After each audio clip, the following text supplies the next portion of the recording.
tell me who the composer, the songwriter of that was? Yes, that is Bach, Johann Sebastian Bach. Bach. Does he ever perform around here, like in New York? He hasn't in a really long time. He's good.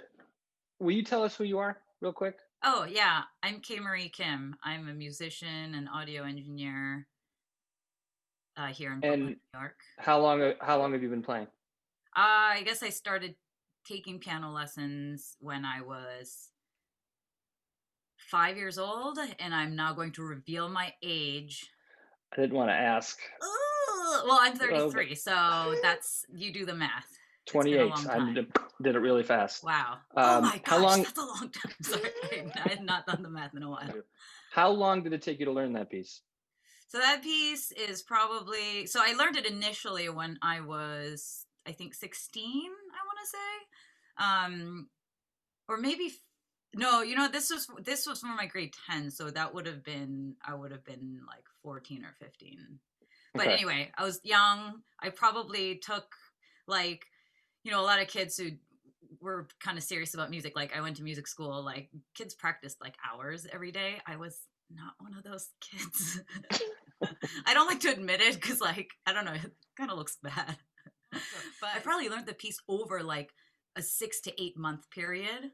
Yeah. And then like refined it over another like probably 6 to 8 month period when I was like, you know, 14 or 15. And then I had already performed it at like not actually better than how I perform it now, back then, for like a practical exam type of thing for the Royal Conservatory in Canada. And then I hadn't played it probably since then, since I was like 16. And then Okay. I picked it back up probably like about a month ago, and I sort of sporadically practiced it, ran it a few times every week. If you were to learn that from scratch now, how many hours do you think it would take?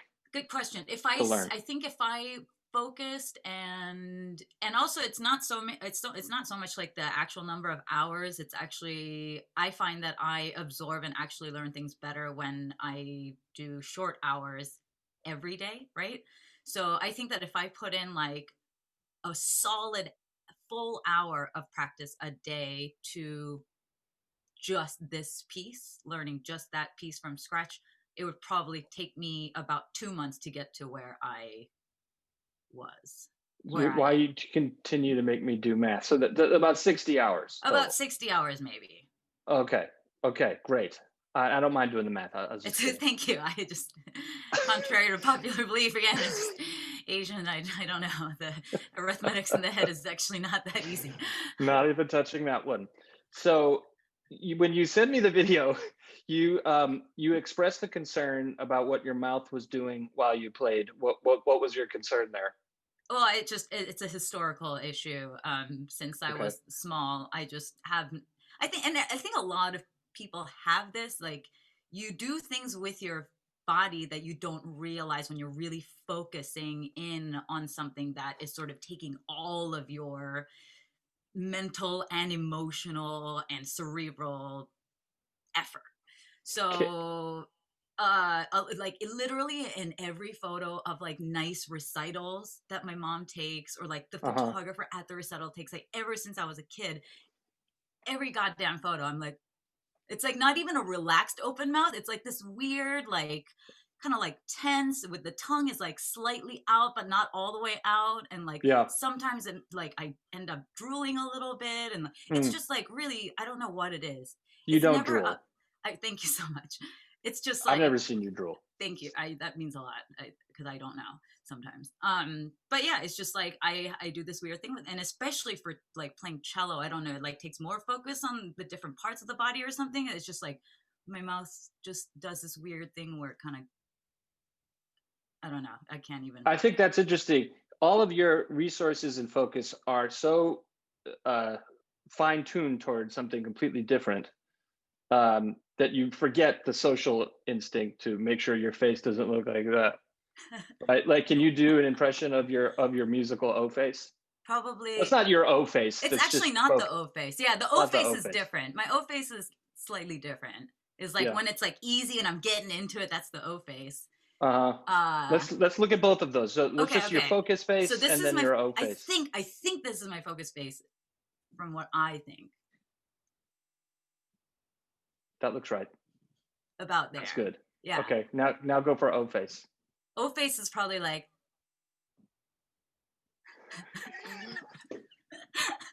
I don't know. That's the pictures I see of me when I feel like I'm having a moment. Yeah. You know, I was told once after a show with your husband by a friend that I was doing a very specific kind of dance while I was playing. I was like, cool, is it cool? And she was like, no, it It's wasn't not. cool. I was like, well, what was it? And apparently I was basically just sidestepping and then kicking my feet out. I was just kicking my feet out. I'm not going to do a full dance, but apparently It's it here. I wasn't good. see. And I had to make a concerted effort to stop that because once I was aware of it and then I was playing like live shows, I was sort of like, Wow. oh no. So does your mind wander when you play? Yeah, all the time. Okay, so on the recording that you just did, um, did you notice it wandering anywhere while you were playing? Yeah, I think it wanders when I feel like I'm more focused in the beginning, and then there's a little bit of wandering that happens as if I get through the A section and it feels good, I'm like, yay, I'm in it. And then I'm like, ooh, I think it might be colder tomorrow. So I bet it's like, and then the weird thought. It's just like meditation, really. It's just like you're Yeah. supposed to be sort of like looking at and listening and feeling how the music's going. But, as you get sort of like complacent in the playing, once it sort of like takes over, the muscle memory kind of takes over a little bit, is when you're like, oh, there's stuff going on. And then that is when you really have to like consciously bring it back. And that, I feel like, in that process, when I'm like, no, I gotta come back, that's when I actually end up making mistakes. Wow, that's super interesting because I call it sort of free will versus zombie. You know, like you Mm, said, muscle memory. You're kind of just you can do it without really your body's kind of driving, like your subconscious is sort of driving. right. And you just said when you're like, oh, I should maybe check in and see what's going on here is when you sort of miss a note and screw up. But it sounds like there's another part of that, which is, oh, I should be more expressive in this section or maybe Exactly. intentionally slow down. So it's not always bad when your sort of free will Marie kicks in. Sometimes it's good. Other times, if you think too much about what you're doing, is when you screw up. Is that Right, right? exactly. So I think it depends on how far along I am with the piece also. If I Yeah. had probably like given this another like, because I think to get to this point is when I'm saying I probably need about 60 hours of practice over a couple of months. But I think if I put in another 60 hours over another couple of months, like I'll get to a point where it really gets into my body, and then like I Mm. can do a little more of the automatic um process. How much of your present moments in that 2 minute piece are focused on what just happened in the past and like how far back it goes and how far into the future you're anticipating things because sometimes if you're sitting and daydreaming you're wondering what am I going to be doing in 5 years, where am I going to be living, or you're thinking about what am I going to have for dinner, right? So um, as you were playing, um, are there any memories that came up or like that you noticed things that you were thinking about at all in your past? Well, I think that music, much like smells and things like that, and also like I feel like tactile objects too, but it's sort of I feel like you inevitably end up developing a very robust association with when you learn the piece or when you discover the piece or whatever it may be. So yes, this piece absolutely brings me back to my piano teacher at the time that I was taking lessons from, and she was sort of. I had a series of different teachers throughout when I was growing up in Canada, and she was like the last one that sort of like pushed me along to do like the last two levels of like the conservatory exams. Mm. And she was she was sort of like the youngest of the teachers that I had. Like she was pretty close to me in ages, and like I don't know, like 10 years older maybe, like um And she was pretty no bullshit. Like, she'd be like, well, you didn't fucking practice, so like, yeah, it doesn't sound better. Like, you know. So I really liked her for that, but it also like really like kicked my ass in terms of like making me feel like I'm more like I'm more accountable for like how I do. So it's actually a very positive feeling, and like there's like like that piece was sort of like when I was starting to be like, okay, if I really want to like be good at this thing, like I have to do the thing, like I, you know. And that was a bit of a turning point in like, you know, your youth, that everyone sort of has that kind of moment. And Did you find that like she was sort of there even while you were playing it in that video? You know, is there like is there a presence of her there? well, only because like I'm still I haven't like fully rememorized the piece, so I'm actually looking at the music, and like some of her Mm-hmm. handwriting's still on the sheet music, and that's actually one of the main things that like reminds me of her is like, oh, that's her writing. Right. So there's a Um, little, she's a little bit on your shoulder yes. as you're playing Yeah. and on there. Like so some of the past is in there, and then the other side of that is like anticipated future, like or imagining the future. Is there anything like that? Are you anticipating what's coming up next, or are you Yeah. thinking like when your mind wanders, are you going to anything further into the future? I think that I don't go too far into the future when my mind is wandering. Like if I'm like thinking about what's coming up, like I'm obviously looking at what's coming up in the piece, but I'm also Hmm. not looking at too far because I am so intimately at least like familiar with the piece that like I know what's going to happen in the sort of like the bigger overall shape of the piece. So it's I'm like a little bit more like thoughtfully concerned with like what's sort of immediately ahead, that is like the next goal, the next climax, the next weird hard part with the fingers, like whatever it Yep. might be. And then other than that, like if my mind's like more wandery, then it is definitely like sort of like near future wander, like, ah, oh, I might want to make extra cookies tonight, or like, you know, I don't know, or like I gotta make a new dentist appointment because I can't go to the one I just scheduled, or whatever, you know.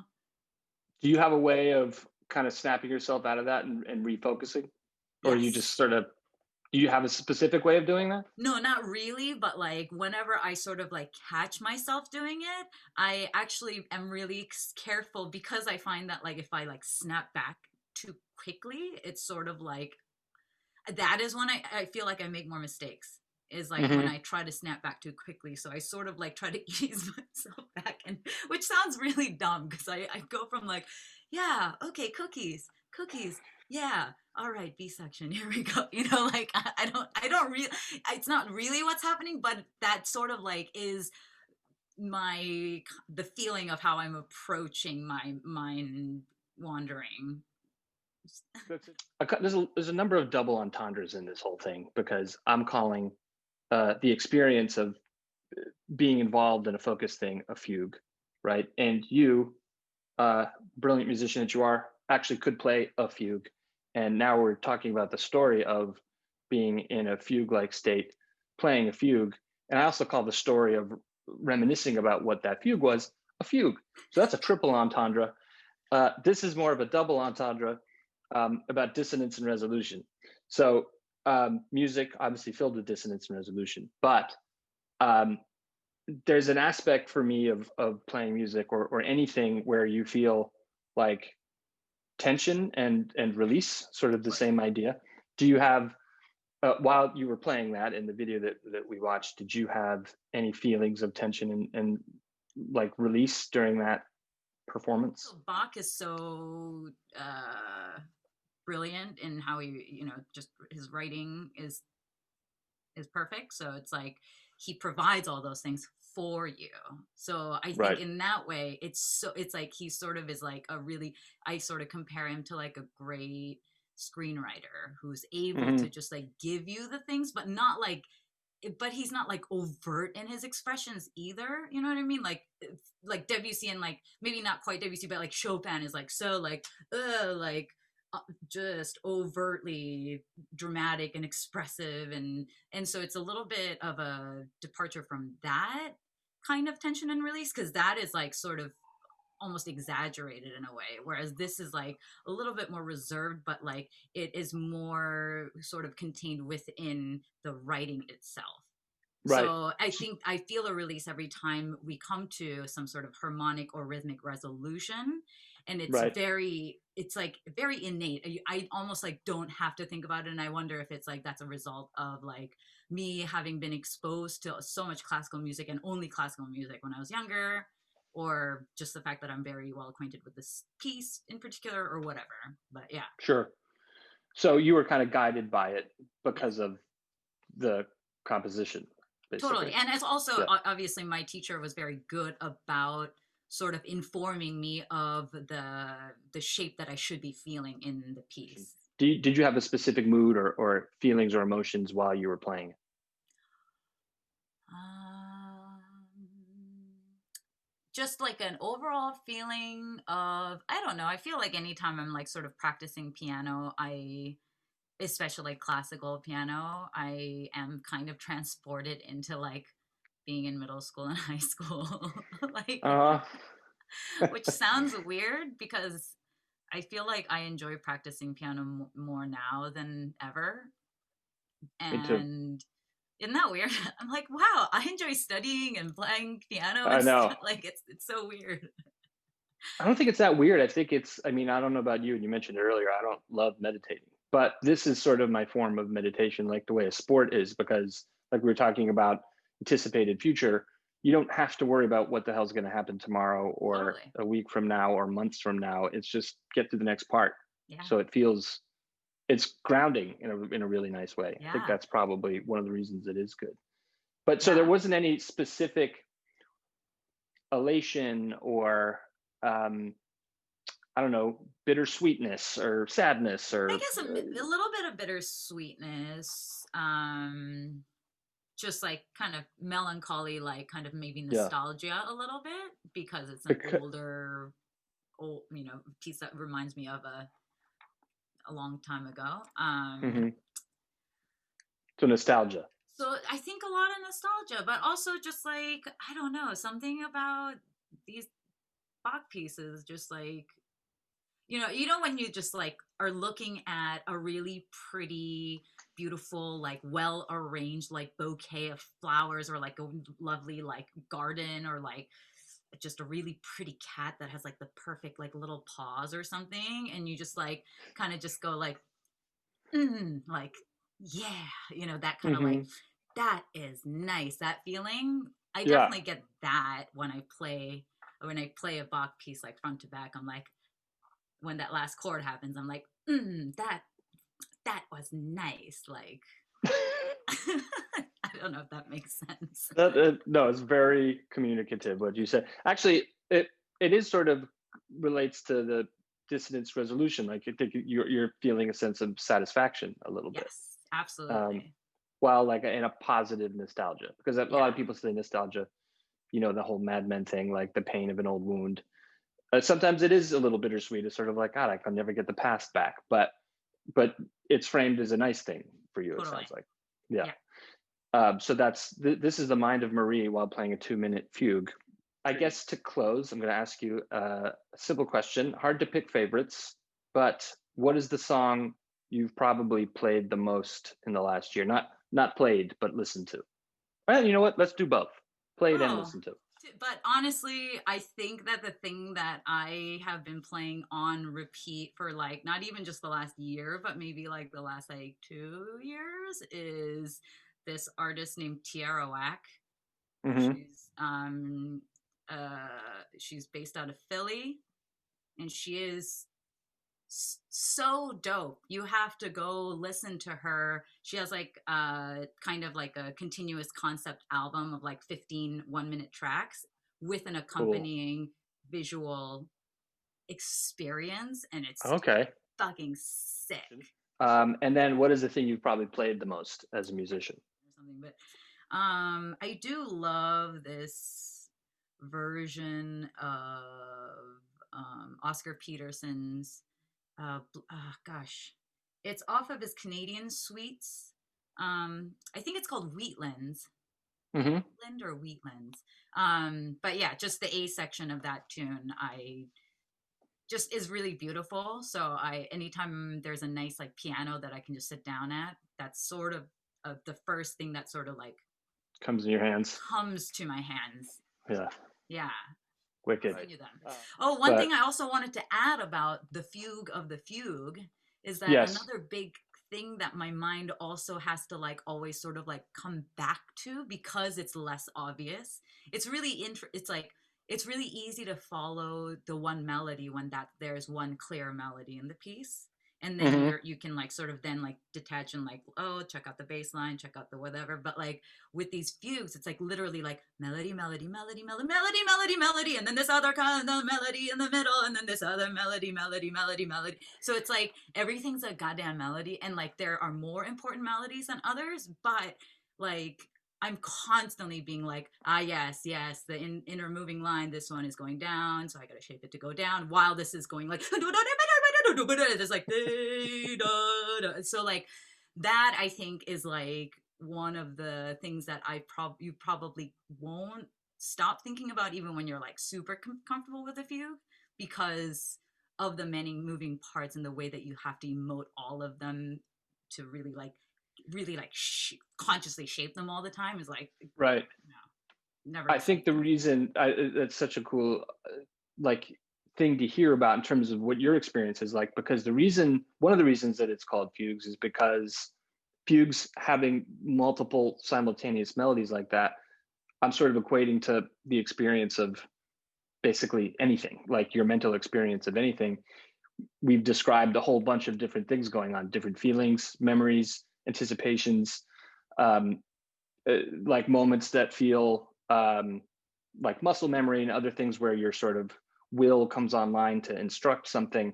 Like, to me, those are the same thing. Those are multiple melodies happening simultaneously. So 100%. The fact that you chose a fugue is amazing, and two, that experience is kind of, I don't know, illustrates that so clearly is like my favorite thing. And I almost cut you off before you said the coolest part of the whole thing. I just had to say, because like, I don't know, I like put it all together as you were talking about it. I'm like, yeah, and then this is happening, so this is all there.